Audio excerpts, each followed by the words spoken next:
ఎండుమిర్చి ఉత్పత్తిలో నంబర్ 1 స్థానంలో ఉన్న ఆంధ్రప్రదేశ్లో ఈ ఏడాది 40% పైగా పంట విస్తీర్ణం పడిపోయినట్లు చెబుతూ ఉన్నారు. హ్యాన్స్ ఇండియా అనే ఇంగ్లీష్ పత్రికలో ఈ మేరకు ఒక కథనం ప్రచురించారు.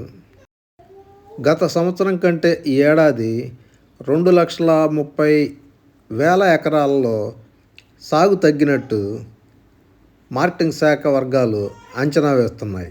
2024-25లో ఆంధ్రప్రదేశ్లో మిర్చి సాగు విస్తీర్ణం 3,64,000 ఎకరాలకు పరిమితమైందని చెబుతూ ఉన్నారు.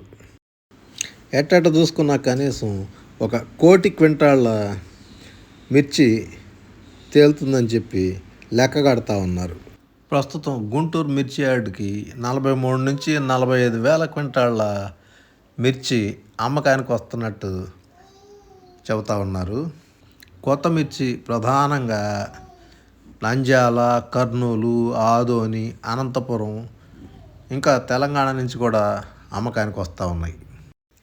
డిసెంబర్ కల్లా మిరపకాయలు కొత్తగా రావటం ఊపు అందుకుంటుంది. అది జనవరికి వచ్చేటప్పటికి బాగా జోరు అందుకుంటూ ఉంటుంది. ఆ విధంగా జూలై వరకు కొత్త కాయలు కళ్ళాల్లోంచి తీసిన కొత్త కాయలు వస్తూనే ఉంటాయి. ప్రస్తుతం గుంటూరు చుట్టుపక్కల ప్రాంతాల్లోని కోల్డ్ స్టోరేజీల్లో దాదాపు 35 లక్షల టిక్కీల మిర్చి నిల్వలు ఉన్నట్టు అగ్రికల్చర్ మార్కెటింగ్ కమిటీ వాళ్ళు అంచనా వేస్తూ ఉన్నారు. గత ఏడాది కంటే 3,000-4,000 డౌన్. పోయిన సంవత్సరంతో పోల్చుకుంటే ఈ సంవత్సరం రేట్లు బాగా తక్కువగా ఉన్నాయి.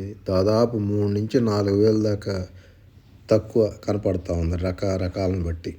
ప్రస్తుతం మార్కెట్ ఎట్లా నడుస్తుందో చూద్దాం. తేజ రకం 16,300 ఉంది. బ్యాడిగి 12,500. దేవనూరు డీలక్స్ 14,000. 334 వచ్చేటప్పటికి 13,500 దాకా ఉంది. వీటిల్లో క్వాలిటీస్ ఉంటాయి. డీలక్స్ దాకా క్వాలిటీస్ ఉంటాయి అన్నమాట.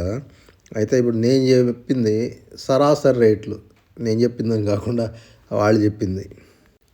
ఈ 3,000-4,000 పోయిన సంవత్సరం కంటే ప్రస్తుతం మిర్చి మార్కెట్ డౌన్ అయిందని అనుకున్నాం కదా. ఆ డౌన్కి కారణాలు ఏంటంటే పురుగు మందులు ఎక్కువ మోతాదులో ఉన్నాయని చెప్పి కొన్ని దేశాలు ముందుకు రావట్లేదు ఆటలు తీయటానికి.